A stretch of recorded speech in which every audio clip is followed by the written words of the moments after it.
کتاب اللہ حدیث مصطفیٰ کی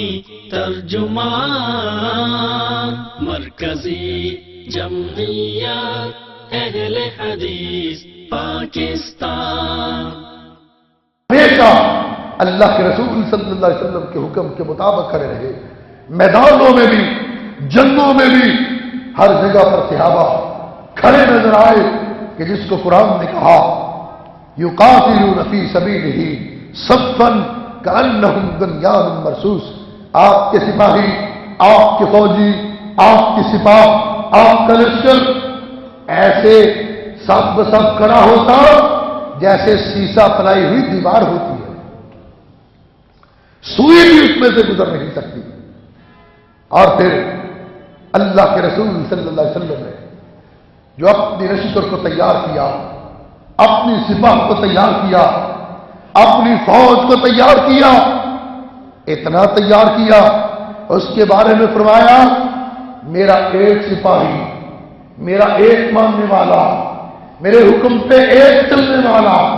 ایک نہیں، دو نہیں، 10 پہ بھاری ہے۔ اور خود فرمایا نصرت بالرعب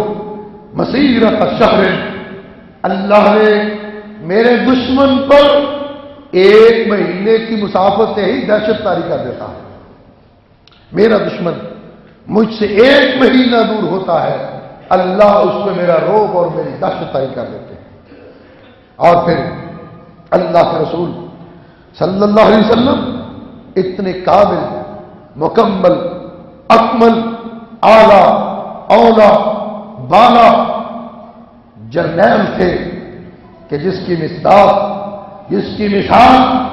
تاریخ انسانی پیش نہیں کر سکتی۔ اللہ کے رسول صلی اللہ علیہ وسلم، یاد رکھو کہ کوئی جرنیل، کوئی سپہ سالار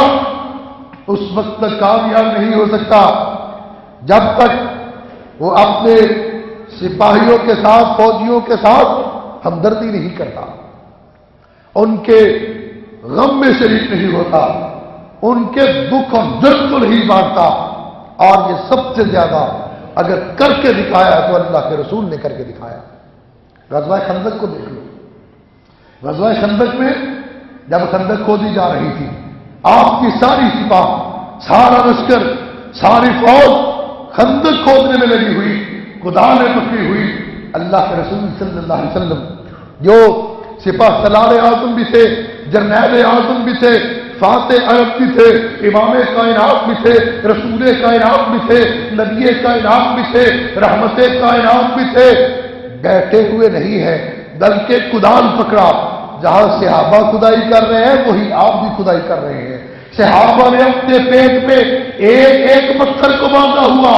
اور اس سپاہ سالار اعظم نے، اس جرنیل نے، اس فاتح کو عجب نے اپنے پیٹ پہ ایک نہیں بلکہ 2 پتھر باندھے ہوئے تھے۔ اتنی ہمدردی، اتنی غمخواری، صحابہ کے ساتھ اتنا لگاؤ، اتنی مساوات کہ ایک سفر میں ایک جگہ پہ پڑاؤ ڈالا، فوج ساری رکی، سارے صحابہ کام دن میں لگے، کام بانٹے گئے، فلاں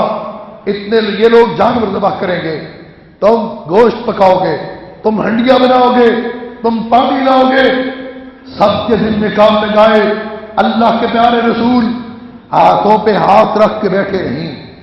اللہ کے رسول خود گوشہ نشین نہیں ہوئے بلکہ اعلان فرمایا تم فلاں کام کرو گے، فلاں کرو گے، فلاں کرو گے، اور میں محمد جنگل سے لکڑیاں اکٹھی کر کے لاؤں گا۔ صحابہ عرض کرتے ہیں آقا آپ جائیں گے؟ فرمایا ہاں میں جاؤں گا، جہاں میرے صحابہ کام کریں گے وہاں میں بھی کام کروں گا۔ روکنا چاہا، نہ رکے، گئے، جنگل سے لکڑیاں اکٹھی کر کے اپنے صحابہ کے لیے لائے، دنیا کو بتا دیا لوگوں جرنیل دیکھنا ہو، سپہ سالار اعظم دیکھنا ہو، اپنے لشکر کا، اپنی فوج کا، اپنی سپاہ کا اگر کسی نے ہمدرد دیکھنا ہے، کسی نے غمخوار دیکھنا ہے، کسی اور کو نہ دیکھے، مدینہ کے تاجدار محمد الرسول اللہ کو دیکھے صلی اللہ علیہ وسلم۔ آج ہمارے جیسا کوئی ہوتا، کوئی گدی نشین ہوتا، کوئی حجرہ نشین ہوتا، اپنے جنگل سے لکڑیاں اکٹھی کرنا دور کی بات ہے، اپنے کمرے سے نہ نکلتے، کمرے سے نکلنا تو دور کی بات ہے، کمرے کا ایئر کنڈیشن بھی بند نہ کرتے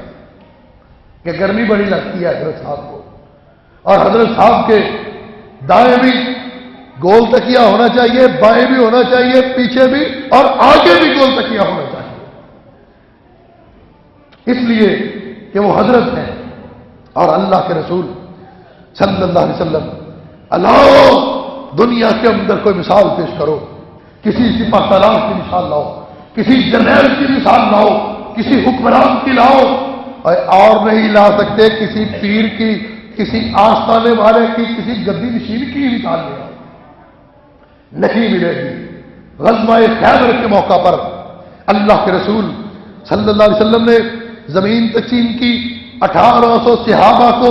جو زمین کا حصہ ملا اتنا ہی حصہ اللہ کے رسول صلی اللہ علیہ وسلم کو ملا۔ آج ہمارے حکمرانوں جیسے ہوتے، سپاہیوں کو کیا ملا تھا؟ سارے ان کے کھاتے میں سوئٹزرلینڈ کے، امریکہ کے، برطانیہ کے بینکوں میں ٹرانسفر ہو جاتے۔ اور حکمرانوں، جرنیلوں، آؤ سیرت کو اپناؤ، اگر دنیا کے اندر کامیابی چاہتے ہو، آخرت کے اندر کامیابی چاہتے ہو، دنیا کے اندر عزت چاہتے ہو، آخرت کے اندر عزت چاہتے ہو، اپنی زندگی کو، اپنے اوڑھنا اور بچھونا کو، اپنے شب و روز کو بنا لو، اپنا لو، مدینہ کے تاجدار جیسا کر لو، انشاءاللہ کامیابی تمہاری ہو۔ مسجد نبوی بنے رہی، اسلام کی فوج، اسلام کے سپاہی، صحابہ کرام رضوان اللہ علیہ مجمعین، کوئی اینٹیں اٹھا کے لا رہا ہے، کوئی گارا اٹھا کے لا رہا ہے، کوئی پانی اٹھا کے لا رہا ہے۔ اللہ کے رسول صلی اللہ علیہ وسلم نے اپنے سپاہیوں کو، اپنے فوجیوں کو کام میں اکیلا نہیں چھوڑا، خود نبوت والے ہاتھوں سے اینٹیں اٹھا اٹھا کے مسجد نبوی کی تعمیر میں حصہ لیتے رہے۔ اللہ کے رسول صلی اللہ علیہ وسلم کی سیرت، آپ کا کردار اتنا عظیم ہے، اتنا اعلیٰ ہے، اتنا اولا ہے، اتنا کامل ہے، اتنا مکمل ہے، اتنا اعلیٰ کہ صحابہ، آپ کے سپاہی، آپ کے فوجی، آپ کا لشکر جو ایک مرتبہ آپ کا ہو جاتا، آپ کے ادنا سے اشارے پہ اپنی جان کو قربان کرنا سعادت سمجھنا، آپ کے اشارے پہ جان قربان کرنا۔ اور پھر اتنے بڑے جرنیل کہ اللہ کے رسول صلی اللہ علیہ وسلم کا ضبط، آپ کا انتظام، آپ کی قوت ارادی، آپ کی فنون جنگ کے اندر مہارت، یہ اصل جرنیل کا امتحان ہوتا ہے۔ یاد رکھو، جرنیل کی حکمت عملی سے کم خون ریزی سے زیادہ فتح ہوتی ہے، اور اگر بہت زیادہ خون ریزی سے فتح ہو تو یاد رکھو اس کے اندر جرنیل کا کمال نہیں ہوتا، فوج کی دلیری کا کمال ہوتا ہے۔ فوج کی دلیری، فلاں فوج کی جام بازی، زیادہ خون ریزی، لیکن جرنیل کی حکمت عملی کیا ہے؟ سپہ سالار کی حکمت عملی، جو کامیاب جرنیل ہوتا ہے اس کی حکمت عملی سے فتح زیادہ ہوتی ہے، نقصان کم ہوتا ہے۔ اور تاریخ نے دیکھا، چشم فلک نے دیکھا، زمین نے دیکھا، آسمان نے دیکھا، آپ سے بڑھ کر حکمت عملی تاریخ کے صفحات پر آج تک کسی کی نہیں آئی۔ صلح حدیبیہ کے موقع پر جس طرح آپ نے حکمت عملی سے کام لیا، جس طرح آپ نے دستخط کر دیے، جس طرح آپ نے ان کے معاہدوں کو تسلیم کر لیا، اگر اس وقت اللہ کے رسول حکمت عملی سے کام نہ لیتے، یاد رکھو حدیبیہ کے مقام پہ خون کی ندیاں بہہ جاتی۔ خون ریزی سے بچانے والے آمینہ کے لال ہیں، امن قائم کرنے والے اللہ کے پیارے رسول کی ذات ہے صلی اللہ علیہ وسلم۔ آج دنیا کو تاثر یہ دیا جاتا ہے، پیغام دے یہ دیا جاتا ہے کہ جی اسلام تو بڑا ظالم دین ہے، بڑا سختی کرنے والا، بڑا جناب ایسے پیش کیا جاتا ہے جیسے اسلام کے ماننے والے مسلمان نہیں، سارے کسائی ہوتے ہیں، بڑا ظالم دین ہے جی، عورتوں پہ ظلم، جناب یہاں پہ تو حقوق ہی نہیں ہے کسی کے، عورتوں کے نام پہ دکانداری کرنے والے، عورتوں کی کمائی کھانے والے، عورت کو بازار کی زینت بنانے والے، عورت کے نام پہ روپیہ کمانے والے، عورت کے جسم کو بیچ کے اپنے بچوں کا پیٹ پالنے والے، اپنی جائیدادیں بنانے والے، یہ موم بتی مافیا، ان کو کیا پتا کہ اسلام کیا ہوتا ہے؟ لنڈے کی پینٹیں خرید کے، لنڈے سے ٹائیاں خرید کے اپنے آپ کو بڑا ویل ایجوکیٹڈ کہنے والے، اور اسلام کو زبردستی کا دین، جابر دین۔ مجھے بتاؤ تو صحیح، آج تک کبھی کسی مسجد کے امام نے، کبھی کسی مسجد کے خطیب نے لنڈے سے سوٹ خریدا؟ کوئی بتائے تو صحیح۔ تم سے کم تنخواہیں ہیں، تم سے کم مراعات ہوتی ہیں، تم سے کم وسائل ہوتے ہیں، اس کے باوجود دین کے ماننے والے، اسلام کے ماننے والے، اسلام کی تبلیغ کرنے والے، اسلام کا نام لینے والے، ان کے اندر غیرت اتنی ہوتی ہے، حمیت اتنی ہوتی ہے، خود خریدتے ہیں، خود سلواتے ہیں، خود پہنتے ہیں، لنڈے سے پینٹیں خرید کے، ٹائیاں خرید کے بیٹھ کے دانشوری چمکانے والے، ان کو کیا پتا یہ موم بتی مافیا اسلام کیا ہوتا ہے؟ میں تجھے بتاؤں اسلام کیا ہوتا ہے، اسلام کی حقیقت کیا ہے۔ پیغمبر اسلام صلی اللہ علیہ وسلم کی جرت، آپ کی بہادری، آپ کی دلیری، آپ کی شجاعت، اور اس کے ساتھ ساتھ آپ کی بصیرت، آپ کی حکمت عملی، آپ کا انتظام، آپ کا انصراف اتنا اعلیٰ کہ اللہ کے رسول صلی اللہ علیہ وسلم کی زندگی کے اندر کل 80 کے قریب لڑائیاں لڑی گئیں، ایک نہیں، دو نہیں، 10 نہیں، 80 کے قریب لڑائیاں لڑی گئیں، اور ان 80 لڑائیوں میں غزوات بھی تھے، سرائے بھی تھے، کچھ سفر کے اندر لڑائیاں تھیں، کچھ انسداد ڈکیتی کے لیے لڑائیاں تھیں، کوئی رفضلی کے خلاف لڑائیاں تھیں، کوئی قیام امن کے لیے لڑائی تھی، کل 80 لڑائیاں ہوئی اللہ کے رسول صلی اللہ علیہ وسلم کے اس دور کے اندر، اور 80 اس غزوات میں سرایہ کے اندر کتنے لوگ مارے گئے؟ تاریخ کے صفحات کو اٹھاؤ، اسلام کے خلاف بولنے والوں، اسلام کے خلاف بھونکنے والوں، تم اسلام کی تاریخ کو نہیں جانتے، تم نے اسلام کی تاریخ کو نہیں پڑھا، پیغمبر اسلام کی عظمت کو نہیں جانا۔ ان 80 لڑائیوں کے اندر 1018 آدمی قتل ہوئے، صرف 1018 آدمی، اور 80 کو تقسیم کرو 1018 پہ تو 13 سے بھی کم تعداد نکلتی ہے، 13 سے بھی کم تعداد ایک جنگ کے اندر، اور 13 سے بھی کم لوگوں کے مارے جانے کی تعداد ہے کوئی دنیا کے اندر کسی لڑائی کی مثال، کسی انقلاب کی مثال لاؤ، کسی تبدیلی کی مثال لاؤ، اور تو اور ہے تمہارے الیکشن کے ذریعے آنے والی تبدیلی میں بھی اس سے زیادہ ہلاکتیں ہو جاتی ہیں، لیکن اللہ کے رسول صلی اللہ علیہ وسلم کی زندگی میں اس ملک کے اندر، اس علاقے کے اندر، جن کو وحشی عرب کہا جاتا تھا، جن کو ملحد عرب کہا جاتا تھا، جن کو بے دین عرب کہا جاتا تھا، جن کی لڑائیاں صدیوں سے تھی اور نسلوں سے چل رہی تھی، صدیوں سے جاری لڑائیوں کے زمانے میں، نسلوں کی نسلیں لڑائیوں کی جاری اس جنگ کے زمانے میں اللہ کے رسول صلی اللہ علیہ وسلم نے صرف 1018 لوگ قتل ہوئے اس جنگ کے اندر، اور 1018 کے بدلے میں کیا ہوا؟ 1018 لوگ مارے گئے، اتنے افراد صرف اور صرف قتل ہونے کے بعد دنیا کے اندر ایک انقلاب آیا،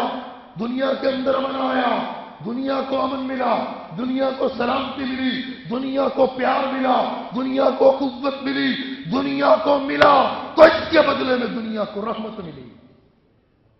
1018 افراد کے بدلے میں دنیا کو رحمت ملی، اور پھر دونوں طرف سے تقابل کرو،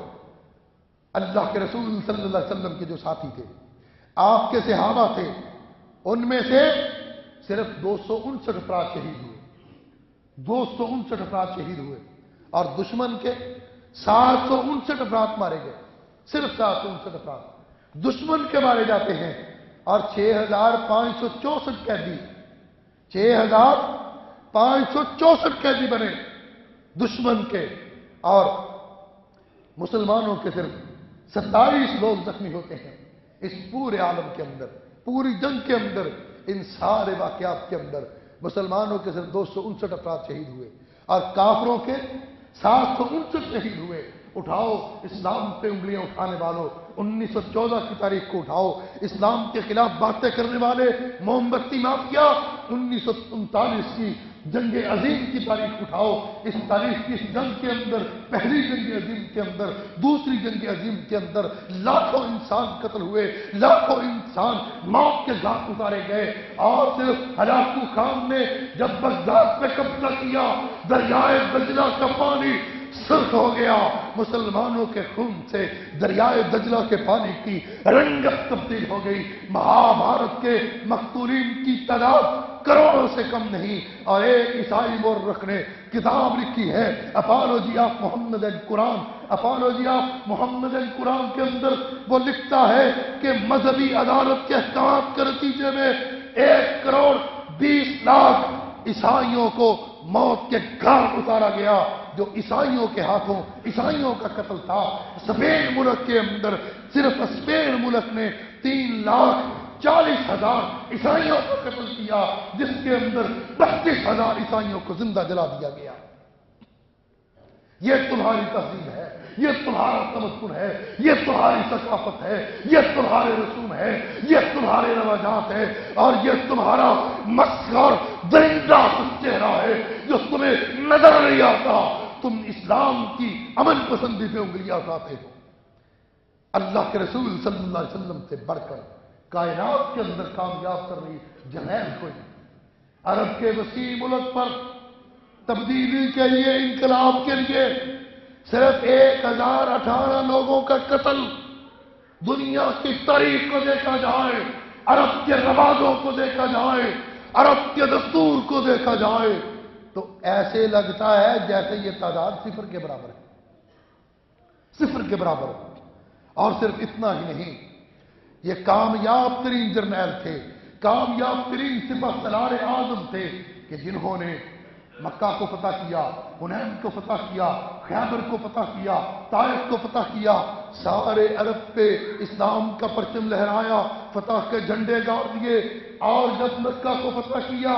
تو 8 دستور دیے۔ میں کہتا ہوں اللہ کے رسول نے جو امن کا اعلان کیا، جو اعلان دیا، جو دستور دیا، جو 8 نکات بیان کیے، وہ 8 نکات نہیں تھے، وہ 8 رحمت کے دروازے تھے جن کو لوگوں کے لیے کھول دیا۔ کہا مکہ فتح کرنے کے وقت فرمایا جو ہتھیار پھینک دے اسے قتل نہ کیا جائے، جو خانہ کعبہ میں داخل ہو جائے اسے قتل نہ کیا جائے، جو اپنے گھر کا دروازہ بند کر لے اسے قتل نہ کیا جائے، جو ابو سفیان کے گھر چلا جائے اسے قتل نہ کیا جائے، جو حکیم بن حزام کے گھر داخل ہو اسے قتل نہ کیا جائے، جو بھاگ جائے اس کا تعاقب نہ کیا جائے، کسی بچے کو، بوڑھے کو، عورت کو قتل نہ کیا جائے، اور اللہ کے رسول نے فرمایا کسی قیدی کو قتل نہ کیا جائے، کسی قیدی کو۔ اور دنیا نے بڑے بڑے فاتح دیکھے، بڑے جرنیل دیکھے، بڑے بڑے سپہ سالار دیکھے، مگر آمینہ کے لال سے بڑھ کر جرنیل کوئی نہیں دیکھا، آمینہ کے لال سے بڑھ کر سپہ سالار کوئی نہیں دیکھا، کہ اللہ کے رسول صلی اللہ علیہ وسلم نے صرف یہی نہیں کیا، جن علاقوں کو فتح کیا، جن لوگوں کو فتح کیا، ان کے قیدیوں کے ساتھ جو سلوک کیا، اس کی مثال بھی دنیا آج پیش نہیں کر سکتی۔ عرب کے اندر رواج تھا قیدی یا قتل کا ڈالو یا غلام بنا لو، اللہ کے رسول صلی اللہ علیہ وسلم نے قیدیوں کو قتل نہیں کیا، کچھ قیدیوں کو فدیہ لے کر آزاد کر دیا، اور زیادہ قیدیوں کو اللہ کے رسول صلی اللہ علیہ وسلم نے بغیر فدیے کے آزاد کر دیا۔ قیدیوں کے ساتھ اس نے سلوک، اتنا حسن سلوک، بدر کے قیدی گرفتار ہو کے آئے، اللہ کے رسول نے 2-2 4-4 قیدی ایک صحابی کو دے دیے، ان کی دیکھ بھال کرنا، ان کی نگرانی کرنا۔ روایت کے اندر آتا ہے ایک قیدی بیان کرتے ہیں مجھے ایک انصاری صحابی کے سپرد کیا گیا، انصاری صحابی کھانا لاتے، کھانا کم ہوتا، وہ ہمارے سامنے بیٹھ کے خود کھجوریں کھاتے، ہمیں کھانا پیش کرتے، ہمیں کھانا پیش کرتے، ہم قیدی، ہم محکوم، وہ غالب، وہ فاتح، ہمیں کھانا پیش کرتے، خود کھجوروں پہ گزارا کرتے، ہمیں بڑی شرمندگی محسوس ہوتی، ہم کہتے تم کھانا کھاؤ، ہم تو قیدی ہیں، ہم کھجوروں پہ گزارا کر لیں گے۔ آگے سے جواب دیتے نہیں نہیں نہیں، ہمارے آقا، ہمارے مولا، ہمارے نبی، ہمارے رسول صلی اللہ علیہ وسلم نے تمہارے ساتھ اچھا سلوک کرنے کا حکم عطا فرمایا ہے۔ لوگوں، یہ زندگی ہے، یہ سیرت ہے، یہ کردار ہے پیارے رسول صلی اللہ علیہ وسلم کا۔ اللہ ہمیں عمل کی توفیق عطا فرمائے۔ وآخر دعوانا ان الحمدللہ رب العالمین۔ کتاب اللہ حدیث مصطفیٰ کی ترجمان، مرکزی جمعیت اہل حدیث پاکستان۔